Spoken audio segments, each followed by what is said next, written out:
ভারত চাইলেই কি তারা বাংলাদেশ আক্রমণ করতে পারবে?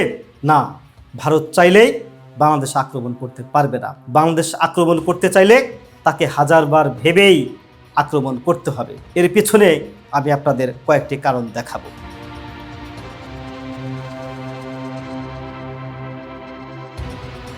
যেই চিকেন নেক ভারতের গলার ফাঁস, সেটি মাত্র 2 কিলোমিটার চওড়া এবং 26 কিলোমিটার দৈর্ঘ্য।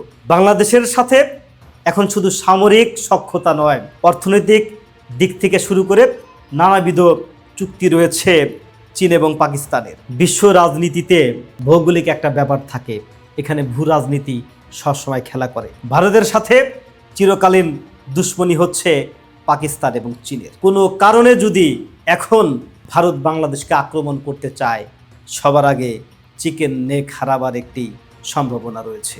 বর্তমানে বাংলাদেশের সেনাবাহিনী একটি উন্নত সামরিক বাহিনীতে পরিণত হয়েছে। এই সামরিক বাহিনীতে একদিকে যেমন বিভিন্ন ফাইটার বিমান যুক্ত হয়েছে, ঠিক তেমনি যুক্ত হয়েছে নানাবিধ উন্নত সমরাস্ত্র। নিজেদের তো রয়েছেই, ভারত যদি বাংলাদেশ আক্রমণ করতে চায় নিজেদের অস্ত্র দিয়েই চিকেন নেককে আটকে দেওয়া যাবে। আর যদি কোনো কারণে চিকেন নেক আটকে যায়, তাহলে পূর্ব ভারত তাদের মূল সীমানা থেকে একেবারেই বিচ্ছিন্ন হয়ে যাবে। অতি সম্প্রতি পাকিস্তানের সাথে বাংলাদেশের কয়েকটি সামরিক চুক্তি হয়েছে। ইদানিং বাংলাদেশে পাকিস্তানের সামরিক কর্মকর্তাদের যোগাযোগ বেড়েছে, সেই সাথে চীনের তো বেড়েছেই। এখানে যদি তারা আক্রমণ করতে চায়, তাহলে কিন্তু কোনোভাবেই চীন এবং পাকিস্তান বসে থাকবে না। ভারতের সবচেয়ে বন্ধুপ্রতিম সরকার ছিল শেখ হাসিনা, তিনিও বাংলাদেশে নেই, এখন তিনি ভারতে অবস্থান করছেন। আর তাকে উৎখাত করতে এই দেশে ডিপ স্টেটের ভূমিকা ছিল সবচেয়ে বেশি। আর ডিপ স্টেট নিয়ন্ত্রণ করছে আমেরিকা, তারা এইখানে তাদের ঘাঁটি চায়। যার ফলে ভারত যদি বাংলাদেশকে আক্রমণ করতে চায়, আমেরিকার একটি প্রচ্ছন্ন সহযোগিতা তারা পাবে। আমি বলছি না যে আমেরিকার সহযোগিতা বাংলাদেশের জন্য এটি কল্যাণকর।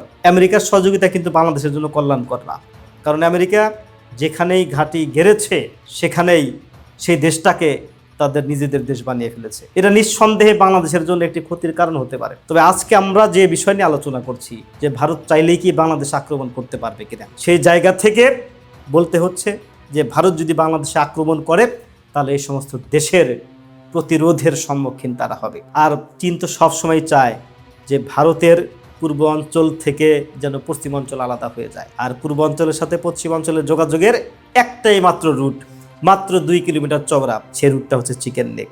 অতি সহজেই তারা চিকেন নেক হারাবে। আর চিকেন নেক হারালে যেটা হবে যে তাদের পূর্বাঞ্চলের সাথে পশ্চিমাঞ্চলের যোগাযোগ বিচ্ছিন্ন হয়ে যাবে।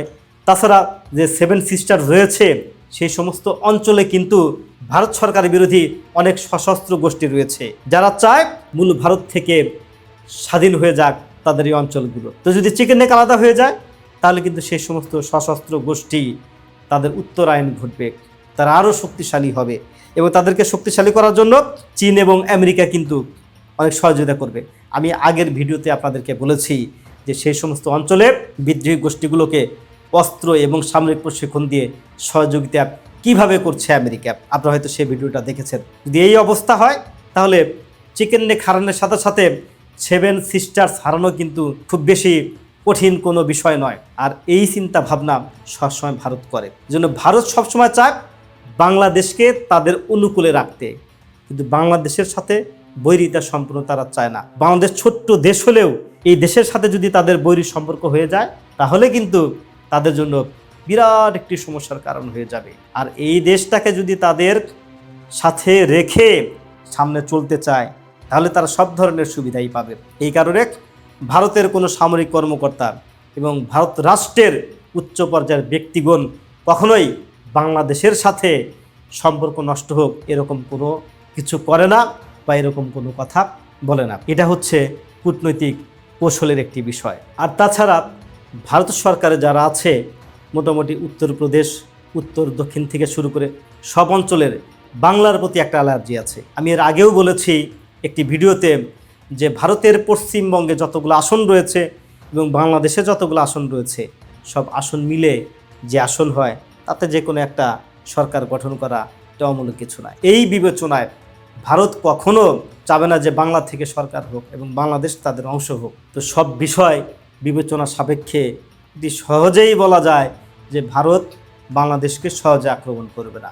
আর যদি আক্রমণ করেই বসে তবে ভারত বিচ্ছিন্ন হয়ে যাওয়ার একটি প্রবল সম্ভাবনা রয়েছে এবং ভারত এই ভুলটা সহজেই করবে না।